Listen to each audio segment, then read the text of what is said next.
Hello there. My name is Dan Rubino. I am the co-founder and CEO of ImpactWayv, and this is one of the many in a series of podcasts that ImpactWayv we've been doing over the last couple of months, and we're really proud to bring together an esteemed collection of people.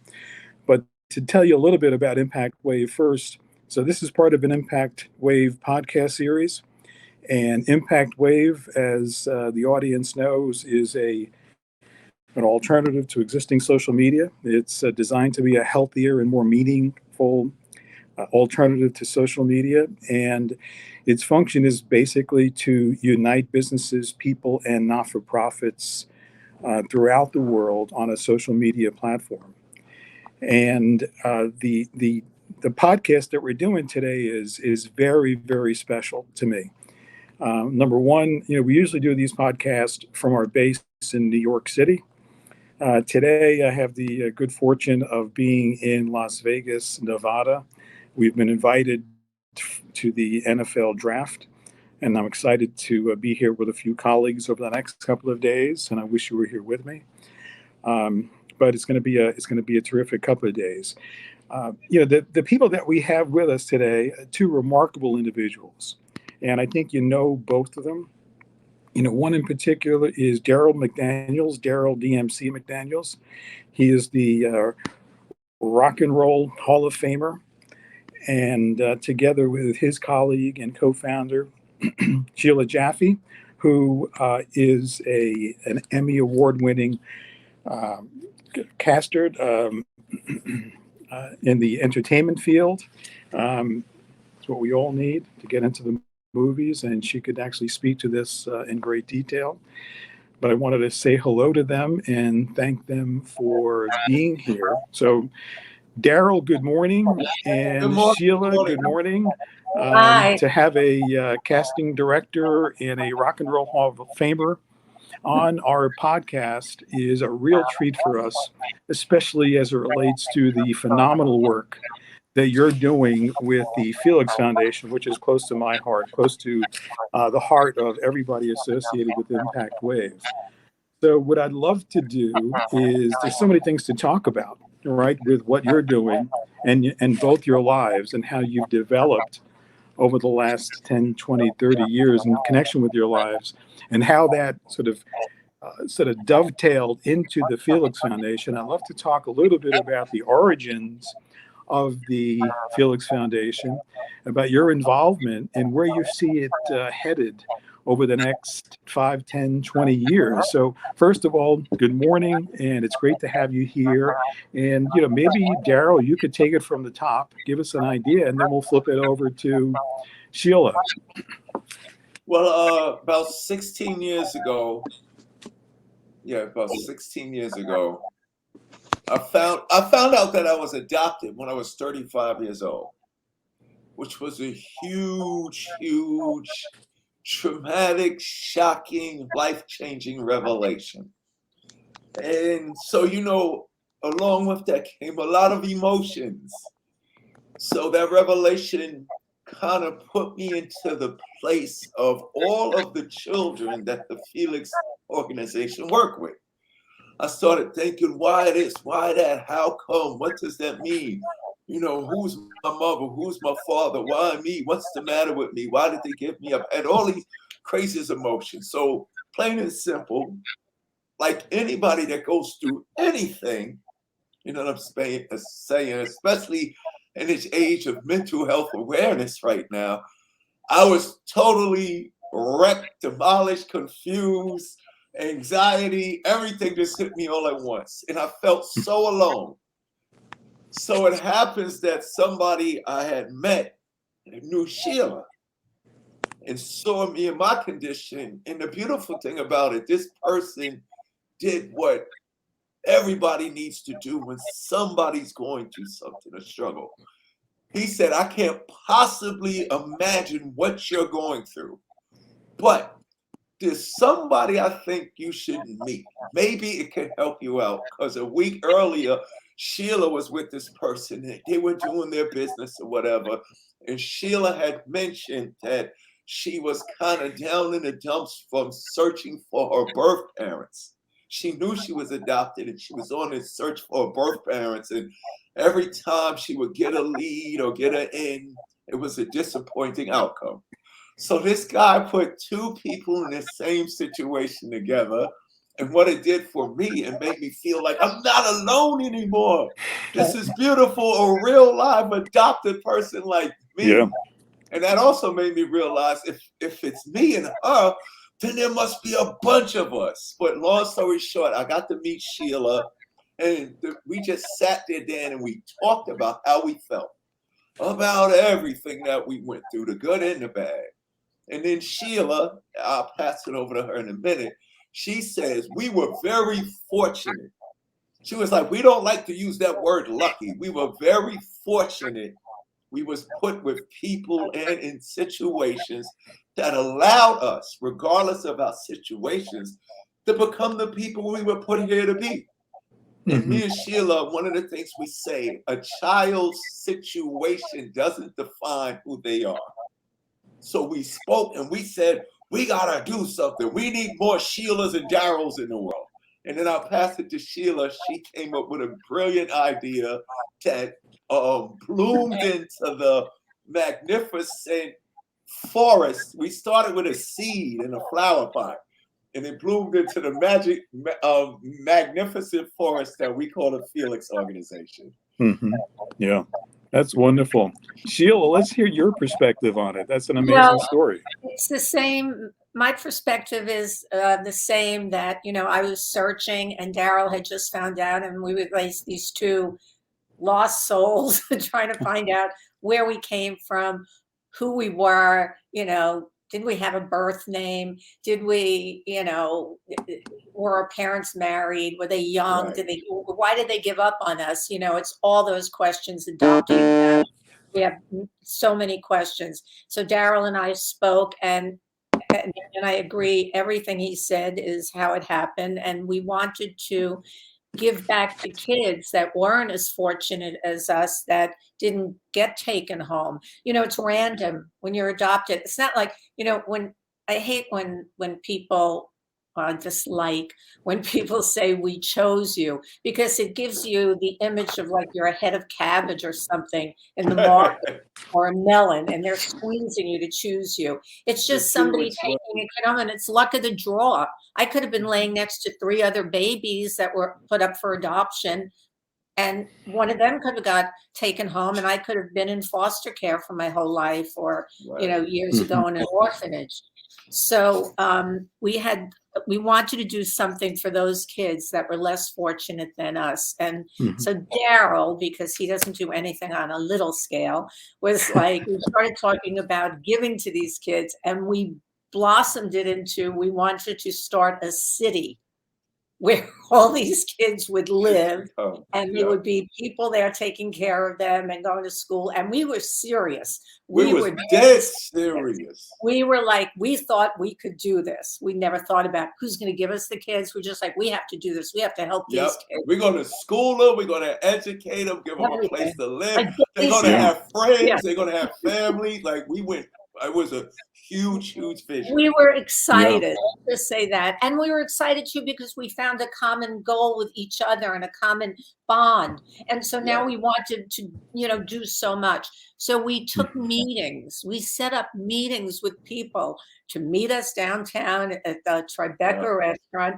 And one by one, and two of them were other adoptees, and one was a business manager, thankfully, because the two adoptees were like, we want to start a city. And they're like, well, okay, we'll try to help you. You know what I mean? They were being very nice and very supportive. But our business manager, who is now on a board of Felix and does all our accounting and everything, has been with us since the beginning, said, I think you should start smaller.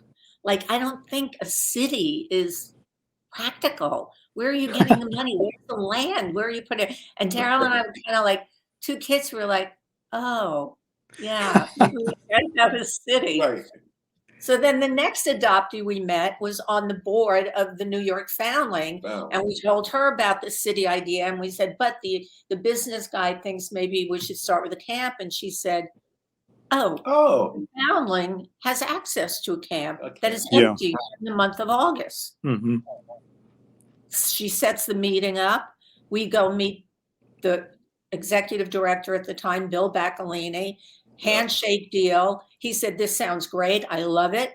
We're going to do it next year. And Darryl and I, this was in May. Nope, I think. we're doing it this year. We were like, no, we're doing it this year. Wow, that's amazing. And it really is amazing. And we did. And we started our first Camp Felix. So we didn't do the city, but we give kids the opportunity to be outside and be kids without therapy, without having to pack up their bags in the middle of the night, maybe go to a new home or something where they feel secure for the 1, 2, 3, or 4 weeks that they stay with us. Yeah. And now it's grown into, I'm jumping ahead a little, and then Darryl, you could take it from there too, where we see Felix going. So we started with the camp, but there's a need, the camp we have we partner with people in New York and LA. But to do it nationwide, to afford children, it's possible for us to do the camp nationwide because we're not there. So we have a Beyond Camp program where we grant kids, scholarships to do things they want, whether it's music lessons or dance lessons or whatever anything like that. That we can reach out across the nation to children in foster care. It's such an underserved population that people are not aware of because it's brushed under the rug. And there's so many governmental problems and shortage of funds for children in foster care that people are not aware of it. So Sheila, it's interesting to listen to Darryl and you speak. It starts with an idea. It starts with sort of the creativity that you both have. It also starts with the experiences that you've had growing up. And then, that led, and I like to get into this a little bit, that led to remarkable successes individually that you both had. And then it comes full circle. After the remarkable experiences and success, you turn around, you realize what you have in terms of the gifts that you have, and you want to give back to this amazing community. And that's sort of the genesis of the idea. It's almost like sort of being an entrepreneur, creating an organization to really help all the foster kids throughout the nation. It's an amazing accomplishment. So kudos to you guys, but there is a lot there, and I could see where you're headed, because now the sky's the limit. Yeah, I mean, basically, it's great that you say that, Dan. That's why we said these children were put here for a specific purpose. And if it wasn't meant for them to exist in this, not just this world, in this universe, and be successful, they wouldn't have been born. So it's deeper than just finding a cause and supporting it. You have to look at yourself personally and realize all your blessings are given to you so you could do this very thing. Like for me and Sheila, it wasn't about the Emmys and the Rock and Roll Hall of Fame and the awards. And it wasn't about being able to, go into the entertainment business. When we were born, we had an assignment. And who we are and where we are because of the people around us prepares us for this. That's exactly right. As opposed to us just say, oh, let's do something nice for people. It's the reason why we exist. So by us doing what we're doing, we, without having to write a pamphlet or a book or directions to these children, are automatically, from generation to generation, letting them see their purpose. Or like Sheila said, we asked the kid, what do you want to be when they come to the camp? I want to be a photographer. So for a whole week, you're going to get photography lessons. Oh, what do you want to be? I want to be a dentist. We give them the thing that they already are. And Sheila can attest to this. She can support this. All of our kids that make it to college, they can go on and be scientists and physicists and astronauts and aeronautical engineers. A lot of the children who come to Camp Felix and make it to the university or even to the community college, they change their majors there. And we ask them, why did you change your major from science and from aeronautics? They changed their majors to lawyers, social workers, and judges. And we didn't tell them to do this. And we asked them, why are you doing that? And they took it upon themselves. These kids come to camp at 6, right, Sheila? And they're too old at 16. But at 16 years old, they can come back as paid counselors. So they'll go to college, and we say, why are you doing that? These children upon themselves will say, so I can go back and be a judge, a social worker, or a lawyer, or for the other kids that are coming in after me. Yeah. So it doesn't matter if you're in Hollywood or if you're in the music business or if you're a CEO or you're an athlete and stuff like that. Your awards, your championships, your rings, the jerseys you sell means nothing. The reason why are you there is to allow those kids to do this. Every child can be fortunate. Yeah. It's up to us to make that happen. Yeah, that's exactly right. I also think it's up to us to expose them to these things. They don't know these things exist. I mean, I remember taking some of the kids out to eat, and when you first take them out, they would only eat, you know, French fries or hamburgers or something familiar. They wouldn't try anything new. And after a while, if you expose people, curiosity, just life to things, they try new things. And I remember the last dinner I had with a group of these young women, they were ordering oysters. I was so excited because it was like they would never have known what did they like them? Was. They loved them. Oh, they did. They loved them. Yeah. So, So you got to give kids a leg up. And the children of the world and of this country are all our children. It is up to us to take care of them. Yeah, it doesn't matter if you didn't give birth to them. Yeah, and if you don't give them the chance and you open the window and let them know, open the door and let them know they can go through it, you're only, in the end, hurting yourself because they're taking care of us. It's just, you know, it's this circle of life. Yeah, you know, it's such an enlightened, you know, point of view as far as I'm concerned. You know, you have to sort of give of yourself and be a mentor and be a shepherd and try to, you know, give as much as you can to people who maybe didn't have as much as you guys did growing up, although you guys didn't. And that's, you know, that's the interesting thing. And that's what I'd like to get into, if you don't mind, because I think, you know, most of our audience is really amazed as to how you guys developed from your childhood. And how did you get into the position of being an Emmy-Award winning casting director, or being in the Rock and Roll Hall of Fame, or being a founding member of the D.M.C. Run-D.M.C. group? How does that happen with the background that you had? I wanted to know. I would have loved to have known. I grew up in Brooklyn. I grew up in Queens. So while I had parents, you know, it was a pretty basic lower class experience for me. And, you know, I wish I had a lot of the connections that you bring to, you know, people. But how did that happen for you to get people in the same position that you are now? Give me a sense of that. Well, I think, first of all, we're representing all the boroughs except for Staten Island. I'm the Bronx, Queens, and Brooklyn.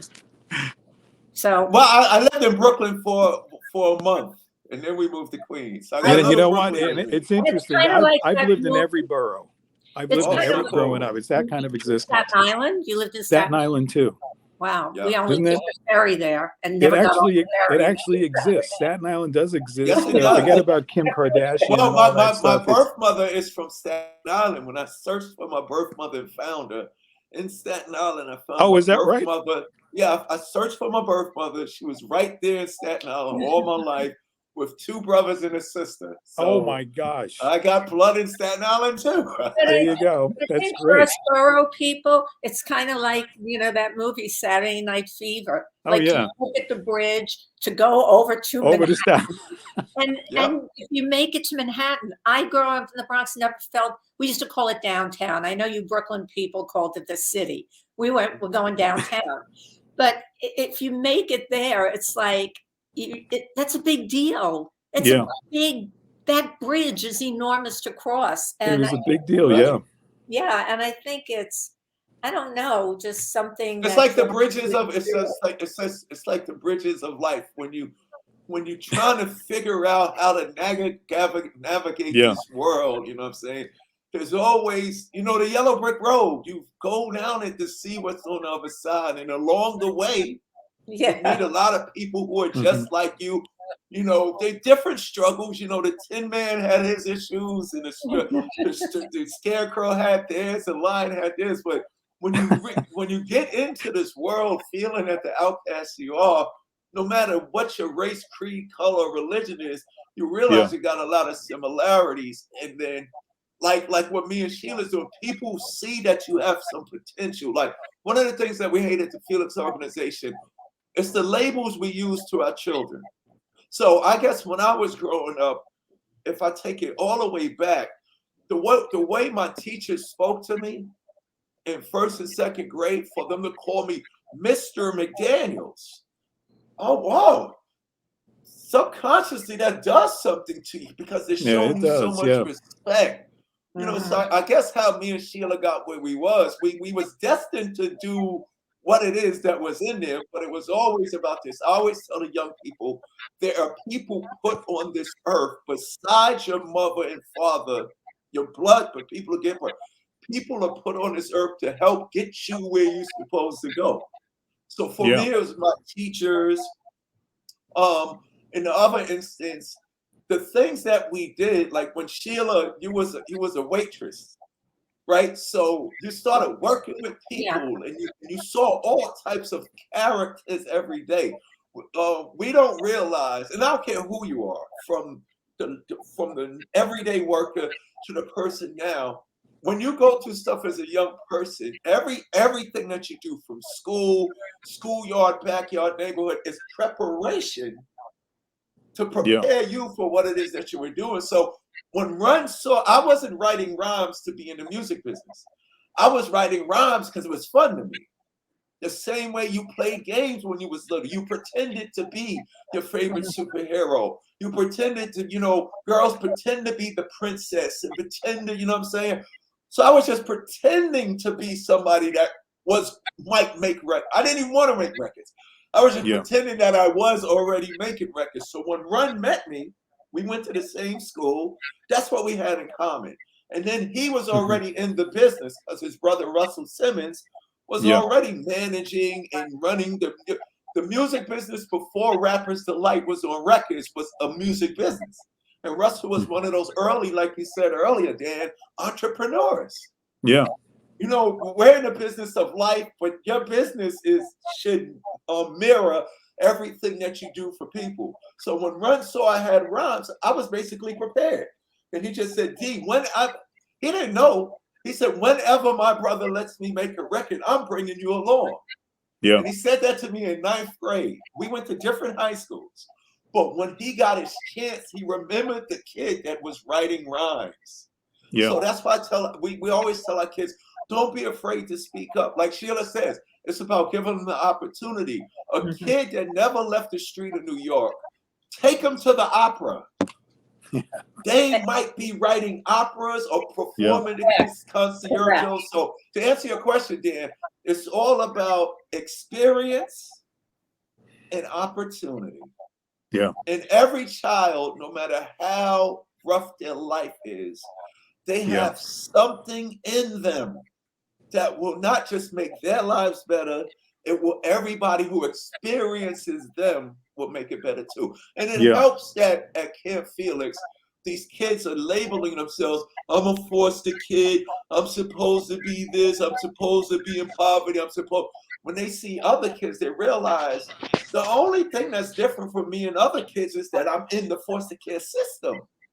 But I, myself, I'm perfect just the way I am. So it's about experience. Like Sheila, we had to cross that. You had to get on that train and go downtown. Go downtown, It was a journey. Go downtown, right. I think the fact that we grew up in New York, you're exposed to so much.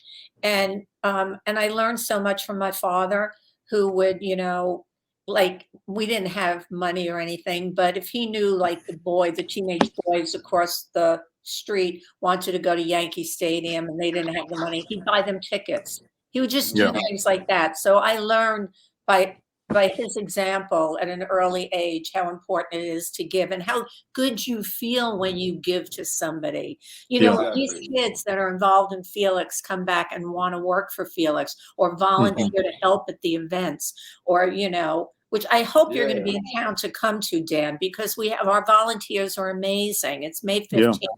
So, we're going to have this walk event. And when they do that, it makes you get so much more from the joy that these kids have. And when you see them blossom and grow into people that want to, as Darryl said, become social workers or judges or help other people. Or care about everybody. I think there's a thing with foster kids and adoptees that we have a similar thread. And I think part of the reason why we want to be successful unconsciously even is to prove our worth. You gave up on us, but no, we're still standing and we can accomplish things. And that's I know we used to have these adoption groups in, like a chat, with Darryl and other adoptees.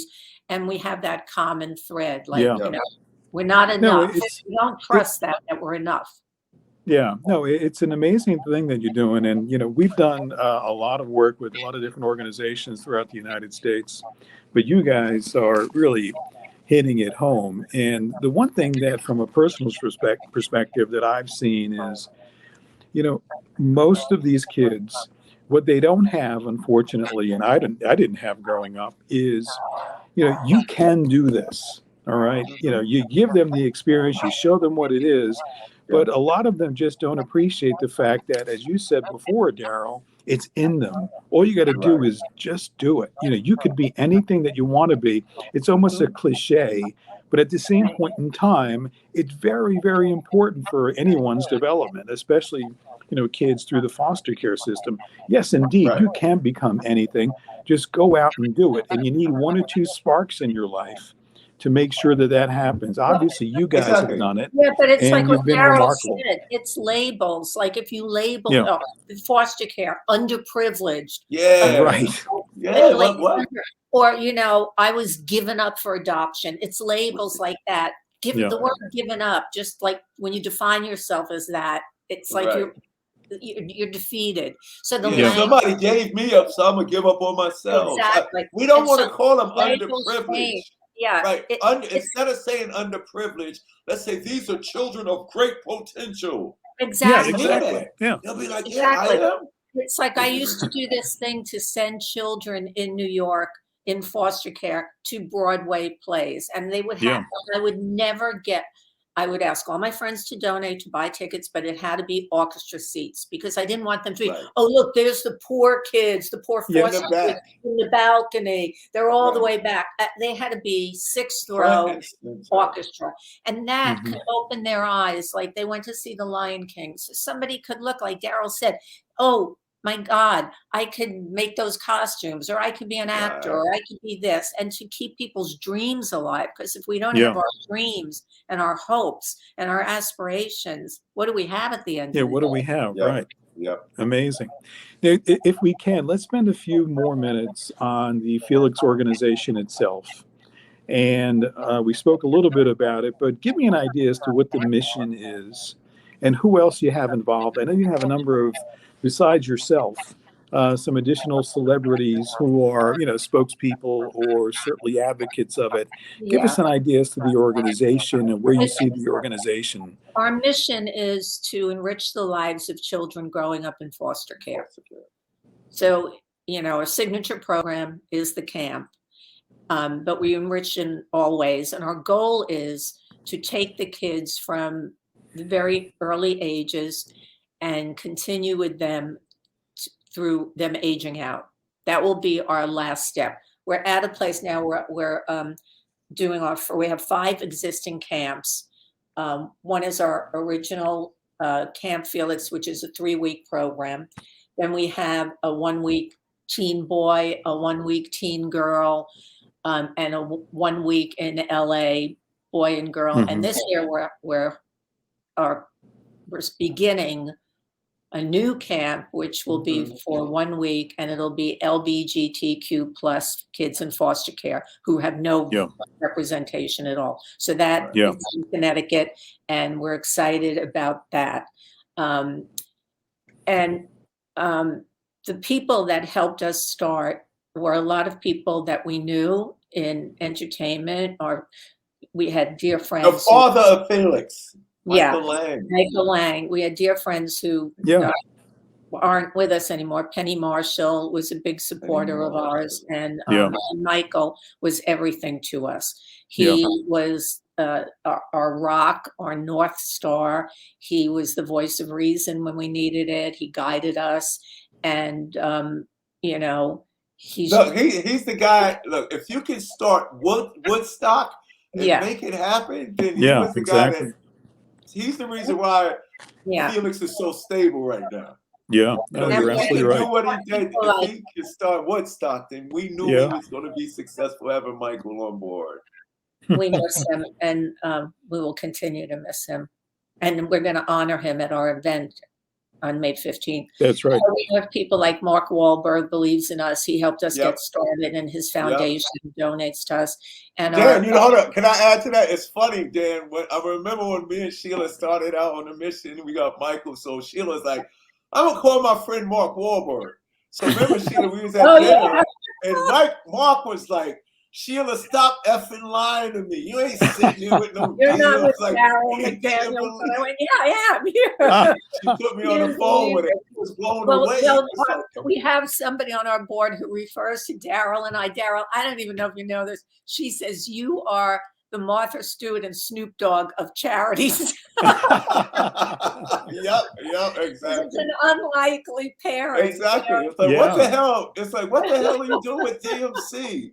You know, and we have and Lorraine Bracco is Lorraine is amazing since the beginning, and is a big advocate, and people along the way have always helped us, like Rosie Perez. A lot of these people we know through our lives in our in the entertainment, so we're fortunate that way. But, you know, there are many people like Amanda came to us through Michael Lang. She's the best executive director. Darryl and I think of Felix as our child. And if we had to give our child up to anyone, because we ran it ourselves for the first few years, we tried an executive director. It didn't work out. We were nervous, apprehensive. Who's going to take our baby? And Michael Lang told us, go with Amanda. And he was so right. And she has just been somebody. Oh, that's terrific. Yeah. Oh my God, she's unbelievable. She understands, and we're all supportive of each other. You know, there's no, you know, a lot of charities, a lot of boards. You know how it gets. You know, like egos get involved, and you know, we always, no egos, and it's no. The like, kids are first. We sit around and just plan. We sit around and plan a family trip together. It makes it so much easier. No, that is amazing. Yeah. You get the blankets, you make the sandwiches, you bring this, you gas up the car, and then we just go. That's amazing. And it's so impactful what you guys are doing. So I know you have the walkathon that's coming up May 15th. And, you know, we encourage all the audience here to participate in the walkathon by going downtown, right? Yes, not in the Bronx. It's going to be down somewhere in Manhattan. I'll be there. I think the team's going to be there. So you're trying to raise money, certainly try to raise awareness. Maybe you could give us a few of the details of the walkathon. Oh, and by the way, I don't know who came up with the concept of Walk This Way, Darryl. You know, it sounds very, very familiar to me. Very, in your very Run-D.M.C. days. It's got to be the best video I've ever seen in my life. We got to shout out to Aerosmith. I think so. We got to, because they let us use their song. We got to shout out to the producer of Walk This Way. Yeah. We got to shout out to Dan Aykroyd. We got to shout out to everybody. We got to shout out to all the crew from The Sopranos who support us. Yeah. Right? I mean, everybody loves working with Felix because it's not a paparazzi event. It's not, oh, get the news people here. It's just people doing something for people. But we should get Amanda in because I got to go and do this other interview. Oh, Can we bring Amanda in to absolutely. I'm take sorry it, that we're over. Great segue. No, And no, you're good. You're good. Wait, There's- Darryl, I have another segue. We have to do a few other things too before you go. Number one is I wanted to chat a few minutes about your book, which I love, by the Darryl's way. Dream. I read it myself. I read it to my nephew. And I know now that you grew up at least part of your life in Hollis, Queens, and I lived in Hollis, Queens too. Yes. I'm all over the place. You've been everywhere. I'm sorry. You've been everywhere. So, Amanda, how are you? Okay. Hi Dan. Hi guys. All right. How's it going? All right. You want? I can tell you Fabulous about the book real Amanda. quick before I go. I'm sorry. Before I go. Yeah. Yeah. Before I go, the book basically came about when I'm not touring or I'm not at a Comic Con, because I also started a comic book company. Because before music, before hip hop and rock and roll, it was all comic books for me. So as a little kid growing up, basically, Dan, I got teased, bullied, and picked on. I wore glasses. I was a good student. I obeyed my parents. I was just a nice kid. So I was uncool because I wasn't doing anything negative. And Darryl's dream is basically every child has a dream, but the purpose of the book is to tell all children, regardless of what the bullies say. Yeah. Because bullying and self-esteem and getting teased for being who you are is like, it affects every generation. But even now, because of social media, it's been multiplied. So Darryl's dream is basically to tell all children two things. You are perfect just the way you are, regardless of what anybody says. And because you are who you are, those are the things that will allow you to succeed. I got teased, bullied, and picked on. I was a straight A student who wore glasses, and I was a geeky nerd. But because of that, those good things about me, those good positive things about me, allowed me to become the mighty king of rock, not just a rapper, but the king of all rappers in the universe. So I wrote Darryl's book so that they could see themselves. Yeah. And that's the message. That's the message that comes through. There are tidbits in that book which are really remarkable. So I'd suggest you get little tidbits and then you blast them out because they're absolutely priceless. And you know what's funny, Dan? Grown-ups who get the book say, Darryl, I'm reading this every day before I go out the door to work. So it's an inspiration, motivational thing that no matter how old you are, no matter what situations you're facing, you can do it, just like you said. But I gotta run. I gotta go do this next interview. I got you. Amanda, you could take it over from here. Listen, Dan, I'll see you at the walk. Yeah, listen, thank you so much, Darryl. Bye, I really appreciate everything that you're doing. And Sheila, you're the best. You guys both come from New York City. And among us, we lived in every borough, probably worked in every borough. But listen, all the best to you. Whatever we can do, ImpactWayv, through the podcast or through the social media network, to help your charity going forward, we would like to do that. And so let me know what I could do for y'all, whatever. Terrific. We'd like to assist and support you. Inspiration is a two-way street, whatever y'all need to. Okay. Great. Thank you so much. And we'll speak to you soon. I hope you come back. Thank you. I will. All right, guys. And Amanda, thank you so much for everything. Oh, thank you, Dan. We're so excited to be working with ImpactWayv, and we're excited your team is coming out to walk this way with us and providing some videography to memorialize the event. So so grateful to know you and your team. They've been. Can we just give a quick where, when, and? Yeah, that's what I want to do. I think it's a good idea, Sheila. Thank you. Please. Yeah, we call everything we do, we call This Way because of Darryl, and we finally got it right. Walk this way. We've done Eat This Way, Own This Way, Dance This Way. It's like, duh, the pandemic let us walk this way because we were doors. Exactly. So Amanda, I'm going to leave it to you to give the details. And, let's get the details out. Okay, so May is National Foster Care Month. So our event is May 15th. It's a Sunday. It's going to be downtown New York City, Hudson River Park, which is all the way on the west side of Manhattan.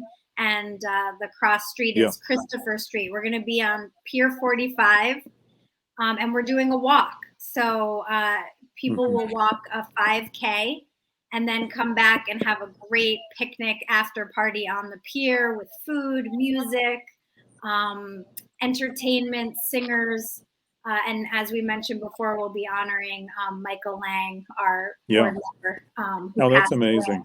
His family will actually be on hand to accept the award on his behalf. And his son, who's a rising singer-songwriter, will be performing. It's going to be just a great day, great food, great people. You can learn more at walkthiswayforkids.org. So that's walkthisway.forkids.org. And it's a crowd-funded event. So people are signing up a team, reaching out to friends and family to sponsor them. And all the money is going towards our Camp Felix program, as well as our year-round enrichment support and programs for kids in foster care. So come join us. It's going to be such a great day. Amanda, that sounds terrific. And as I said before, we encourage all of our audience and listeners and everyone on the Impact social media network and platform to join together. Let's all meet down there, and we'll have a great day in celebration of all the wonderful work of Sheila, Darryl, as well as the organization, the Felix Organization. Thank you ever so much, and let's keep in contact, and I'd love to do this again. Oh, thank you so much, and I applaud you for what you're doing. I love this whole idea of the Impact This Way, instead of just, social media typing things. This is really great. So, all right, guys. Wonderful talking to you. Have a great day, great weekend. You too. Thank you so much, Dan. Bye. All the best. Bye-bye.